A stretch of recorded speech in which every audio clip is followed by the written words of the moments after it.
एप्रिलचा शेवट आला आणि काही बाजारामध्ये तुरीचे बाजारभाव 8,000 रुपयापर्यंत गेले जास्तीत जास्त.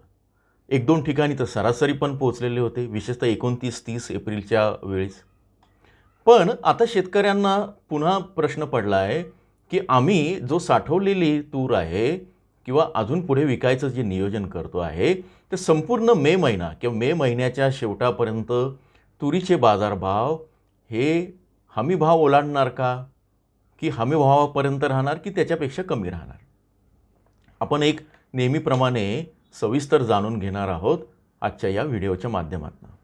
नमस्कार. ॲग्रोशिवा न्यूजमध्ये आपल्या सर्वांचं स्वागत आहे. आज आहे सोमवार, तारीख आहे 4 मे 2026. तर तुरीच्या याच्यामध्ये आपण 2-3 भाग बघणार आहोत. सर्वात आधी कालचे जे तुरीचे बाजारभाव आहेत सरासरी ते 7,000 ते 7,300 पर्यंत पोहोचलेले आहेत आणि जास्तीत जास्त 7,500 पर्यंत पोहोचलेले आहेत वेगवेगळ्या बाजारामध्ये. काल लातूर बाजारामध्ये तुरीचे बाजारभाव होते 7,516. आता काल म्हणजे 3 मेचे बाजारभाव सांगतो आहे. आता मागच्या आठवड्याच्या तुलनेत या आठवड्यात काय बदल झाले, म्हणजे मेच्या सुरुवातीचे काय बदल आहेत ते आपण बघून घेऊया. तर मागच्या वर्षाच्या तुलनेत तुरीचे जे बाजारभाव आहे मेच्या पहिल्या आठवड्यात 2025मध्ये तुरीचे जे बाजारभाव होते त्या तुलनेत मेच्या पहिल्या आठवड्यात 2026मध्ये अनेक बाजार समित्यांमध्ये ते 3 ते 10% आणि काही ठिकाणी 19% वाढलेलं आहे. जळगावच्या सारख्या ठिकाणी 2 बाजार समित्या अशा आहे, नागपूर, एक आहे लातूर आणि दुसरी आहे नाशिक. इथे मात्र थोडीशी घट आहे पण ते बाजारभाव स्थिर आहे.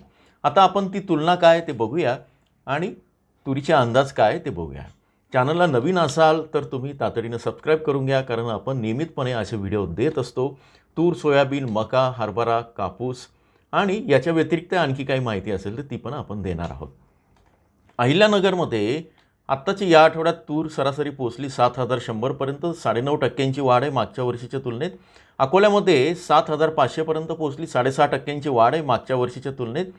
अमरावतीमध्ये 7,200 पर्यंत पोचली, 3% वाढ आहे. बीडमध्ये 7,130 पर्यंत पोचली, इथे 7% वाढ आहे. भंडारा जिल्ह्यात 7,180, 7% वाढ. हे मी जिल्ह्याचे सरासरी बाजारभाव सांगतो आहे. बुलढाण्यामध्ये 7,400 पर्यंत पोचली, इथे 7.9% किंवा 8% वाढ आहे मागच्या वर्षीच्या तुलनेत. छत्रपती संभाजीनगरला 6,890, 5% वाढ. त्याच्यानंतर हिंगोलीत 7,290, 9% वाढ. जालनामध्ये 7,400, इथे 7.5% वाढ आहे. लातूरमध्ये 6,863 पर्यंत पोहोचलेले आहेत, इथे मात्र मागच्या वर्षीच्या तुलनेत 1.9% घट आहे. नागपूरला 7,500, नंदुरबारला 5,800, नाशिकला 6,000, सोलापूरला 6,800, वाशिममध्ये 7,880, वर्ध्यामध्ये 7,100 आणि यवतमाळला 7,000 असे दर आहेत. आणि एकूण जी वाढ घट जी आहे त्यामध्ये नाशिकला 4% घट आहे, मात्र बाकीच्या ठिकाणी साधारण 4 ते 11% वाढ आहे मागच्या वर्षीच्या तुलनेत. एकूणच काय तर या आठवड्यामध्ये लातूर बाजाराने सुद्धा वाढीचे संकेत दिलेले आहेत. आता आपण कृषी विभागाचा जो स्मार्ट प्रकल्प आहे त्याच्या अंतर्गत जे बाजार माहिती विश्लेषण आणि जोखीम व्यवस्थापन कक्ष आहे ते तज्ज्ञ असा अहवाल प्रसारित करत असतात. त्यांच्या हवाल्यानं या संपूर्ण महिन्यात मे महिन्यात तुरीचे बाजारभाव हमी भावाची पातळी गाठणार का ते बघूया अगदी थोडक्यामध्ये. तर याची मासिक आवक जी आहे कशी होती आहे, जानेवारी ते एप्रिल हा तुरीचा प्रमुख विक्री हंगाम असतो हे तुम्हाला माहिती आहे. अजूनही तूर अनेकांनी ठेवलेली आहे. 25-26मध्ये मार्च महिन्यात तुरीची आवक ही मागच्या वर्षीच्या याच काळाच्या तुलनेत कमी होताना दिसून येते आहे.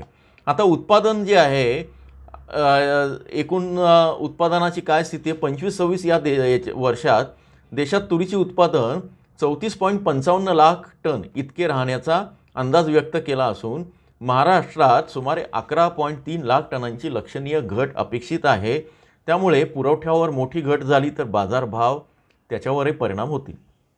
आणखी महत्त्वाचं, यावर्षी एल निनो आहे आणि जवळपास 5 लाख हेक्टरवर पेरा कमी होण्याची शक्यता आहे खरीपाचा मागच्या वर्षीच्या तुलनेत. त्याचाही परिणाम तूर असेल, सोयाबीन असेल, कापूस असेल सगळ्यांच्या उत्पादनावर होईल आणि बाजारभावावर परिणाम होईल. त्यामुळे तुम्ही जे कमी पावसाला सक्षम असे असतील, म्हणजे कोरडवाहू आणि जिथे थोडंसं पाण्याची उपलब्ध आहे, सेमी ॲरिड ज्याला आपण म्हणतो, अशा जमिनीमध्ये जी येऊ शकतील अशी पारंपरिक पिके घ्यावीत असा कृषी तज्ज्ञांनी सल्ला दिलेला आहे.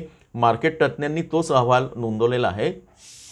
त्यामध्ये काय उडीद आहे, मूग आहे, तूर आहे, त्याच्यानंतर बाजरी आहे, तीळ आहे, अशासारख्या पिकांना कमी पावसावर ते तग धरतील आणि त्यातून शेतकऱ्यांना फायदा पण मिळतील. ठीक आहे, आपण पुढे जाऊया.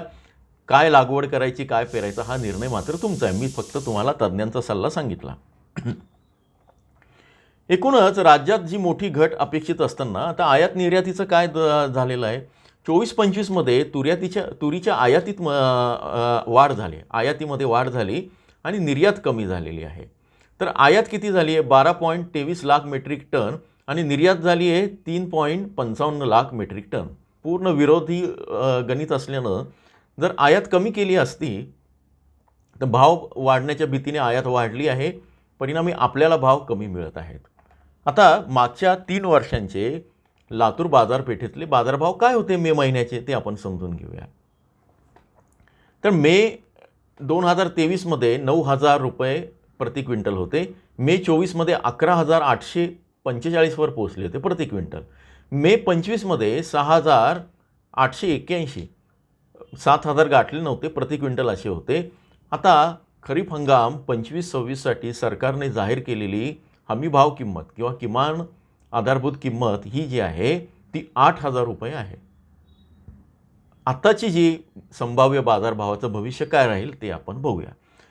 तत्पूर्वी परत एकदा आवाहन करतो की जे चॅनलला नवीन आहे ते तातडीनं इथे सबस्क्राईब करून घ्या, लाईक करा, शेअर करा. तुमच्या प्रतिक्रियांचं स्वागत आहे.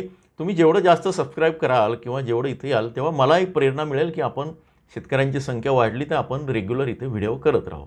येणाऱ्या काळात ते व्हिडिओ करणारच आहेत. तर आता तुरीची जी तुम्हाला ज्याची उत्सुकता आहे त्या किमती काय राहतील. मे महिन्यासाठी तुरीची जी संभाव्य किमती असणार आहेत संपूर्ण मे महिन्याच्या शेवटापर्यंत ते किती राहू शकतात. 7,300 ते 7,650 रुपये प्रति क्विंटल. परत एकदा सांगतो, मे महिन्यामध्ये 7,300 ते 7,650 रुपये प्रति क्विंटल असे सरासरी बाजारभाव तुरीचे राहतील.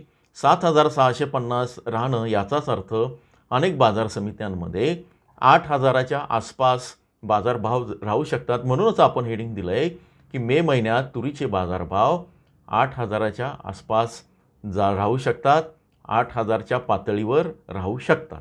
एकूणच 7,300 ते 7,650 हा आकडा तुम्ही लक्षात ठेवा. त्यानुसार तुरीचं नियोजन करा. आम्ही कुणालाही तूर विका किंवा ठेवा, कुठलाही शेतमाल विका किंवा ठेवा असा सल्ला देत नाही. याचं डिस्क्लेमर दिलेलं आहे. हा निर्णय तुमचा आहे. जोडून राहा. तुम्हाला या व्हिडिओबद्दल काय वाटतं, काय प्रतिक्रिया आहे नक्की कळवा. धन्यवाद.